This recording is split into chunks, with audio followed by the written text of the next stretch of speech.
ఇంకోండి పేట పెట్టుకుని ఇలాగా క్లాత్ వేసుకోవాలి. ఇంకోండి పేట మీద ఇలా బియ్యం పోసుకోవాలి.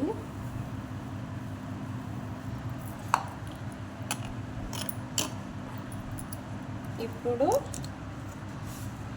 త్రిమూర్తుల వారి ఫోటో పెట్టుకోవాలి. చూడండి ఇలా కరెక్ట్గా పెట్టుకోవాలి. ఇలా పెట్టుకోవాలి. మర్రి చెట్టు ఓడలు ఉంటాయి కదండి, అవి ఇలా పెట్టుకోవాలి. ఇంకోండి మర్రి ఆకులు ఇలా పెట్టేసుకోవాలి పూజకి. ఇప్పుడు మర్రి ఆకు తీసుకొని ఇలా బొట్టు పెట్టుకోవాలండి. ఇదైతే మనము ఇక్కడ పెట్టుకోవాలి. ఇలా పెట్టుకోవాలి మర్రి ఆకు. ఇలా పెట్టుకోవాలి. విష్ణు బ్రహ్మ మహేశ్వరుడికి పెట్టాను. ఇవ్వండి ఇలా పెట్టుకోవాలి. నేనైతే 5 ఆకులు పెట్టాను. చూడండి ఎంత బాగుంది కదా. చూడండి ఆకులు ఇలా పెట్టేసుకొని బొట్టు పెట్టుకొని ఫస్ట్ విష్ణుమూర్తి 3 కలశాలు బ్రహ్మ విష్ణు మహేశ్వరులు. ఈ కలశాలలో మనం కలశంలో పసుపు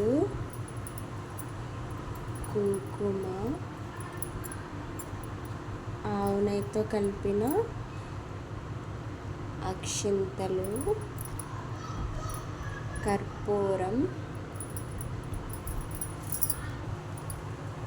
గంధం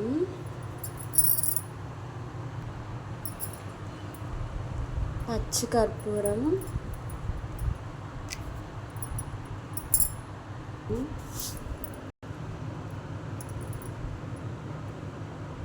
జవాది పౌడర్ అండి. కొంచెం జవాది పౌడర్ వేసుకున్నాం.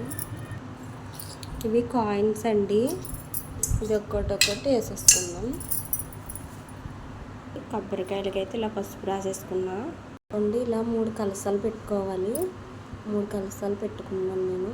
బ్రహ్మ విష్ణు మహేశ్వరు. ఇదిగోండి ఈ 3 పచ్చి ప్రమిదలండి. ఈ 3 ఇలా పెట్టుకోవాలి.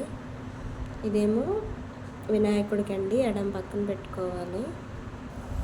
ఇదిగోండి 3 ప్రమిదలు దీపారాధనకి. ఈ 4 ప్రమిదలునేమో సాంబ్రాణి డూప్స్టిక్స్ వెలిగించడానికండి. ఇవేమో ప్రసాదాలు పెట్టడానికి. ఒక మర్రాకు కూడా ఉండేలా చూడాలి. ఇవేమో తాంబూలాలు పెట్టడానికండి. 2 ఏమో తమలపాకులు, ఒక మర్రి ఆకు. ఇవ్వండి ఇలా పెట్టుకోవాలి. అట్లా నువ్వుల నూనె పోసుకోవాలి. విఘ్నేశ్వర దాంట్లో మాత్రం ఆవు నెయ్యి పోసుకోవాలండి. చూడండి పాకు చెక్కలు చూడండి ఇలా మెత్తగా చేసుకొని ఇట్లా వేసుకోవాలి. చూడండి ఇదేమో చలివిడి వడపప్పు అటుకులు. ఇదేమో వక్క ఆకు. ఇదేనండి ప్రసాదం. దీంట్లోకి బనానా కూడా వేసుకోవాలి. ప్రసాదం ఇలా మూడు ప్రసాదాలు పెట్టుకోవాలి. విఘ్నేశ్వరుడికో ప్రసాదం, అదే మిగతా ప్రసాదం పెట్టుకోవాలి. ఇప్పుడు ఇట్లా తాంబూలాలు పెట్టుకోవాలి. చూడండి ఇలా తాంబూలాలు పెట్టేసుకున్నాను. ఇంకోండి ఆవు నెయ్యి గరికి పెట్టాను విఘ్నేశ్వరుడికి. ఇంకోండి 2 ఒక్కలు చిల్లర తమలపాకులు 3 ఇవన్నీ పెట్టేశానండి. ఒక్కలు తమలపాకు కాయిన్స్ అరటిపళ్ళు 3 ఫ్రూట్స్ పెట్టేసాను. ఇంకోండి దీపాల్లో ఒత్తులు అన్నీ వేసుకున్నా, అన్నీ రెడీ చేసేసుకున్నా. పువ్వులు ఆచమనం వాటర్ అన్నీ రెడీ చేసుకున్నానండి. ఇలా పెట్టేసుకున్నా. ఇప్పుడు పూజ అయితే స్టార్ట్ చేస్తానండి.